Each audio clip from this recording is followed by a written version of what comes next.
Mis amados hermanos, hermanas, buenos días, bendecidos por la gracia de Dios. Nuevamente hoy nos dirigimos hacia el Padre, rogando su bendición y la llenura de su palabra para todos y cada uno de nosotros. Cambio de casa, el título de esta mañana que nos guiará en el tema que iniciamos durante esta semana, procesos de cambio.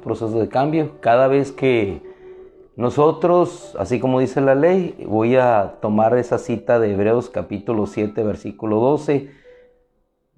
Decía el escritor de la epístola a los Hebreos, porque cuando se cambia el sacerdocio, necesariamente también ocurre un cambio de la ley.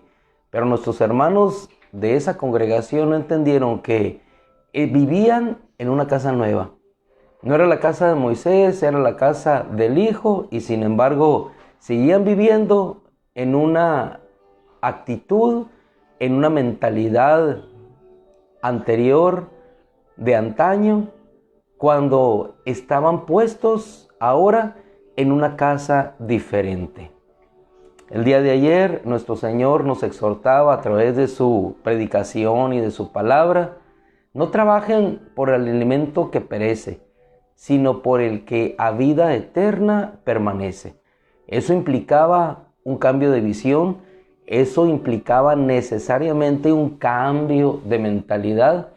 Y en ese cambio de mentalidad, el humano transita bajo un proceso.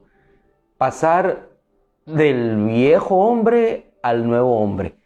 Estarse vistiendo del nuevo hombre que es creado por Dios conforme a la justicia y conforme a la santidad de la verdad.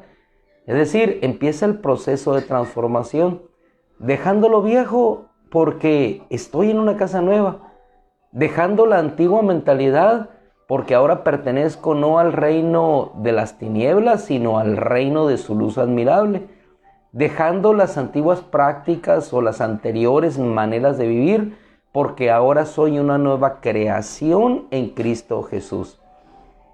Esto le sucedió al pueblo de Israel. El pueblo de Israel vivía en la esclavitud de Egipto. Ahora, sin embargo, estando en la libertad que Dios les proveyó y caminando efectivamente sobre una tierra que era quizás igual de candente que el desierto de Egipto, quizá igual de estéril que el desierto de Egipto, pero la diferencia no estaba en la tierra, la diferencia estaba en quien los gobernaba. En la tierra de Egipto los gobernaba Faraón con esclavitud. En el desierto, una misma tierra estéril, pero iban bajo el gobierno de Dios en plena libertad, en plena confianza y en plena provisión. Sin embargo, aunque las condiciones cambiaron, su mentalidad no cambió. Se seguían considerando esclavos de aquella tierra que los latigó durante muchos años, 430 a saber, según el apóstol Pablo a los Gálatas. Sin embargo, algunos de ellos entendieron que Dios los llevaba hacia una nueva tierra, hacia una nueva visión, hacia una tierra de promisión, de esperanza. Entonces, sus vidas cambiaron en razón de la visión que Dios puso en sus corazones. Aquel Dios lejano a sus corazones estaba cercano a la palabra y a sus mentes, pero aquel Dios lejano al pueblo de Israel se volvió un Dios cercano a ellos. Era el Dios que no solamente creó los cielos y la tierra, sino que ellos tuvieron por su propia experiencia y vista ver que aquel Dios que creó cielos y tierra era el mismo Dios que ahora podría abrir los mares y hacer descender en ese desierto su comida, su provisión y su seguridad. Con justa razón, el escritor de los Hebreos les dice al final de la disertación, después de hablar de la fe y darles el exhorto a que continuaran hacia adelante: no digamos o no pongan su mente en el dinero, Hebreos 13:5, no es la cita de referencia de hoy. Que no se complazca su mente en el dinero. O en pocas palabras, su mente no puesta en el dinero, como si en el dinero ustedes hubieran de encontrar su seguridad. Que su mente no se complazca en el dinero, sino que lo que tengan les sea suficiente. Porque Yahweh mismo ha dicho, no te dejaré ni desampararé. Hebreos 13:5. Porque el Señor mismo ha dicho, no te dejaré ni te desampararé. De modo que podemos decir confiadamente, mi Señor es mi ayudador, no tendré temor. ¿Qué puede hacerme el hombre? Esto es un cambio de casa. Esto es un cambio de mentalidad. Eso es un cambio de visión. Eso es un cambio y una transformación, porque pasamos de una manera de pensar a otra manera de pensar. Y el Evangelio es precisamente eso, un renacer de nuevo, porque hemos sido llevados de un mundo a otro. Y si hemos pasado de un mundo a otro, no podemos pensar como esclavos. No podemos pensar como aquellos que antes no teníamos a Dios.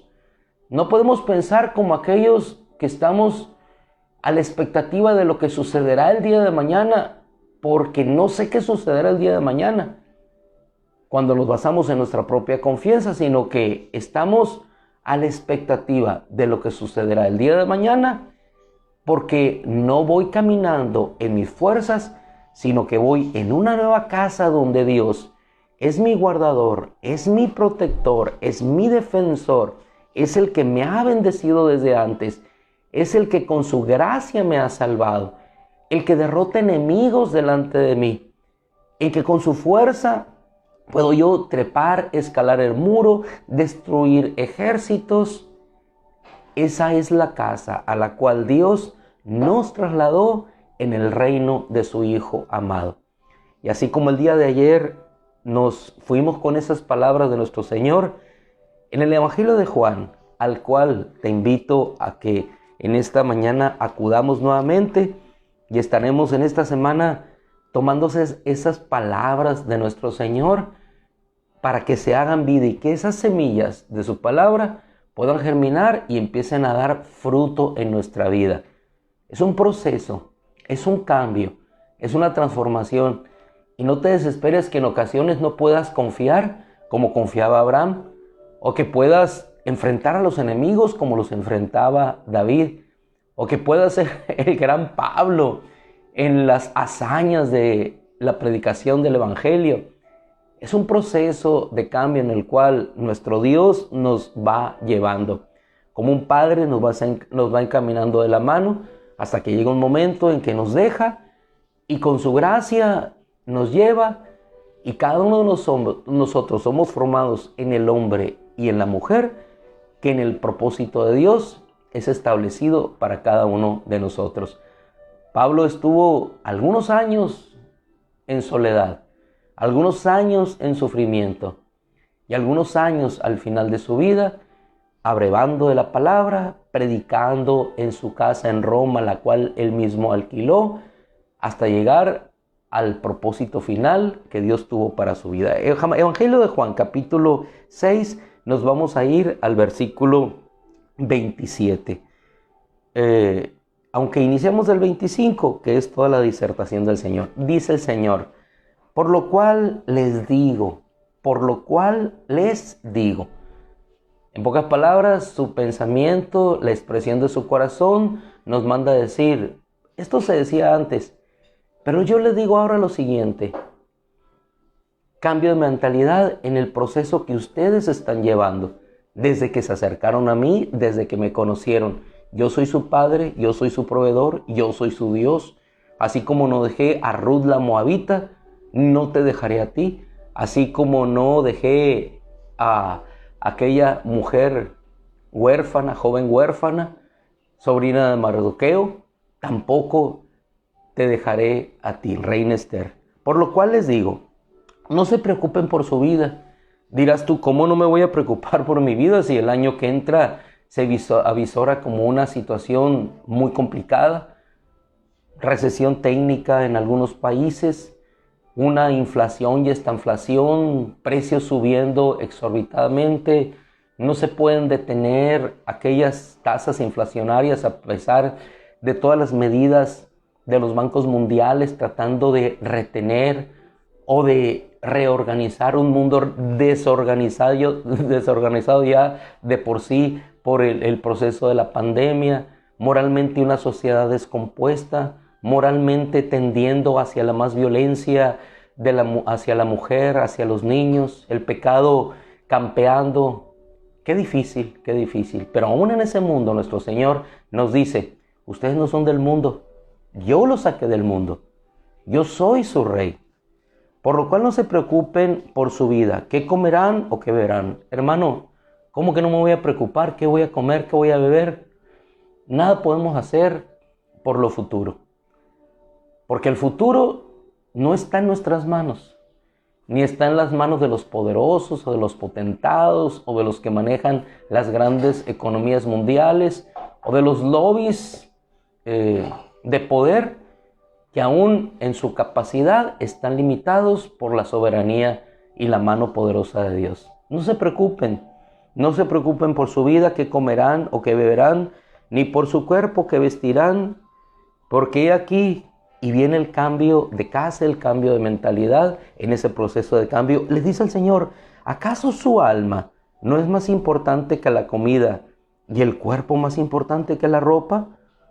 Y les da el ejemplo práctico, el testimonio. No solamente nos los dice, sino que en testimonio nos pone la evidencia. Decía una expresión por ahí en tiempos mozos de mi juventud, siendo estudiante, cuando al vecino país, del cual somos limítrofes nosotros, hacia la frontera norte de México, decía alguno, le da resfriado, a nuestro país le da pulmonía. Y sin embargo, no ha sucedido así. ¿Por qué no sucede así? Porque el Dios Todopoderoso tiene misericordia de un pueblo frágil y débil. ¿Acaso observen, dice el testimonio, observen a las aves del cielo? No siembran ni cosechan, ni almacenan en graneros, y su Padre que está en el cielo las alimenta. Su Padre. Yo cada mañana tengo como 200 palomas esperando su trigo. ¿Quién las alimenta? No soy yo, ni el hermano que provee el trigo para esas palomas. Es su Padre Celestial que alimenta a esas palomas. ¿No son acaso entonces más importantes ustedes que ellas? ¿Y quién de ustedes podrá, por su preocupación, añadir un codo a su estatura? Y por la ropa, ¿por qué están preocupados? Observen a los lirios, que no trabajan ni comen, pero yo les digo que aún a Salomón, con toda su magnificencia, no se vistió como uno de ellos. Todas estas cosas busca la gente del mundo, pero ustedes, su Padre sabe que también tienen necesidad de esas cosas. Por lo tanto, no estén preocupados por el futuro, porque el futuro se preocupará de sí mismo. Bástele a cada día su propio afán, bástele a cada día su propio problema. Cambio de mentalidad, cambio de casa para vivir en la confianza de Dios. No estemos preocupados por lo que no tenemos, ni estemos tampoco seguros por lo que tenemos. Estemos seguros porque Dios está con nosotros todos los días hasta el fin del mundo. Padre, te damos gracias nuevamente esta mañana por tu bendición, por tu poder manifestado en nuestra vida. Te bendecimos, Señor, te adoramos y en bendición nos vamos aguardando en tu gracia, en tu poder y en tu misericordia. Que el Señor les bendiga, mis hermanos. El tiempo se nos terminó y en paz y tranquilidad salimos a nuestras labores. El Señor te bendiga y te guarde.